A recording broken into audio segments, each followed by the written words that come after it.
Hey, what's up guys? This is Anthony from Anthony's Customs, and for this review, we are looking at Hiya Toys Injustice 2 Red Hood in 1/18 scale or 3 3/4 inch scale.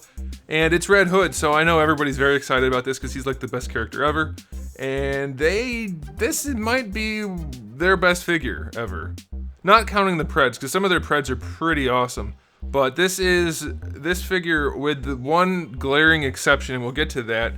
But let's see if I can smack the camera while I'm talking. That's great.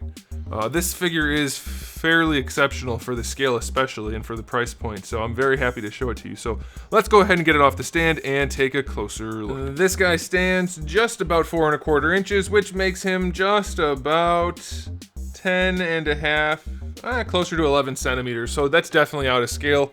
That makes him quite tall if it is 1/18 scale. So that's not great, but at least all of their figures are within their own scale. I don't know what's up with all these, like literally every company that does a scale except for maybe Gunpla, they're not right. They're almost always too big. Hasbro's figures are too big, Mattel's figures are too big, Storm's figures are too big, these figures are too big. Maybe Joe's are Joe's still doing scaled figures? I don't know, but I don't understand what's going on. Frankly, it drives somebody like me crazy because I want things to be accurate, and they're not. But who cares, I guess? Nobody seems to care, so why should I? Anyway, it's a very small figure despite it being too big for what it's supposed to be. And let's just do a quick comparison against Batman. You can see they're about the same size. No, I'm only kidding. He's very tiny. He's a little guy. To me, like, I obviously know he's too small, but it doesn't demonstrate it on camera until I do the side-by-side with a normal size figure. He's very small, but look at him. It looks freaking great. Why, first of all, and second of all, and third of all, why do we have no good Red Hood figures? Almost none at all, in fact, but no good ones especially. The only good figure that's out there of this guy right now is this one. This little tiny one, which I don't want to collect because it's too small. I mean, I know lots of people do, but for me, I need it to be bigger. That's what she said. But it's like, it's such a good figure for being so small, especially. Let's talk about the aesthetic. Lots of paint on this guy. You can see the armor's all painted up, the body's painted up, the helmet is painted up with silver and black, and obviously the red. They painted the buckles and the straps on the jacket. The armor has different colors of paint on it. The knuckles are painted. The buckles on the boots. That's the boots. On the straps and belt are painted. Down here on the boots, we have brown and black and gray. We have a knife sheath, more buckles. What the heck? How is this possible on this scale figure, yet full-on large scale figures 6 inches and bigger don't seem to be able to capture it? I don't get it. This is amazing to me. I'm a little bit awestruck by the fact that this is so well done on such a small figure, and we can't get even close to this on a bigger figure. I don't get it. But aesthetically, this thing is phenomenal. 9.5 out of 10. Like, really, really good. Really good. I would give it a 10, but that's a precedent I don't want to set necessarily. I don't know. This figure's pretty close to warranting a 10. The eyes could be cleaner. There you go. There we go. It's not a 10. The eyes could be cleaner. But damn, this thing looks good. Alright, on to the accessories. We have 2 pistol holding hands that come on in the package, and then 2 different gripping hands, one larger, one smaller, for the various accessories. Speaking of, we get 2 pistols, which are very nicely detailed, a few different colors of paint and very nice sculpts. We get a little tiny knife, which does go in the sheath on his boot. We get this little grenade thingy that looks like a red and black gourd. I'm guessing it's accurate from the game though. And then we get some kind of suppository, which looks like it probably explodes. And then lastly, we do get his little display stand thingy, which is weird purple metallic and funny sculpt, but they all get it, so I guess that's okay. And 2 little clip thingies that hold it together if you want to connect it to other display stands of the same variety. So accessory wise, I'll give it a 9 out of 10. That looks to me like everything he needs to have. So that's really good. Now you can see why I said this is such an excellent figure. We haven't gotten to the glaring problem yet, and it may not even show up. We'll see. I think it will. Okay, let's talk about the articulation. The jacket is soft, very soft, so it won't be in the way at all. The head is on a ball peg and the neck is on a ball peg. You don't get a ton of range out of the neck itself. In fact, I can't really get it to move most of the time. I thought maybe it was on a hinge, but it doesn't seem to want to do that either. But you can move the helmet around more than well enough to get any posing done that you need, so I am very pleased with that. For the shoulders, it's a swivel hinge. You can go up better than horizontal though, and of course you have your full rotation.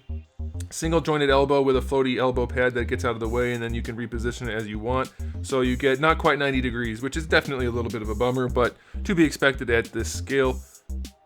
You get your swivel there for your bicep swivel. Again, floaty elbow pad out of the way. Single ball pegs for the wrists. Be careful though, they're very tiny and they're just PVC, so they're very easy to tear off. So if your hands are stuck, be very, very careful. You do this at your own risk, but I have had good luck, and that's not to say it'll work every time. Before twisting something like this, if it does seem to be stuck, pulling straight out on it. It's less likely that you tear it off that way than you are to tear it off by twisting it. But again, it could go poorly, so be very careful if your wristed joint is stuck. And then we have a single ball peg for the diaphragm joint, which is unfortunately not very good, and this is not the bad problem yet. It just doesn't really work very well. You don't get anything out of that upper joint, really. Let me try to grab behind the jacket, or under the jacket. Oh, well, you got an idea of what the glaring problem is. So that ball peg does do some up there, but it's minimal. And then down here at the waist, it makes up for it. You get your full swivel and a little bit of extra lean there.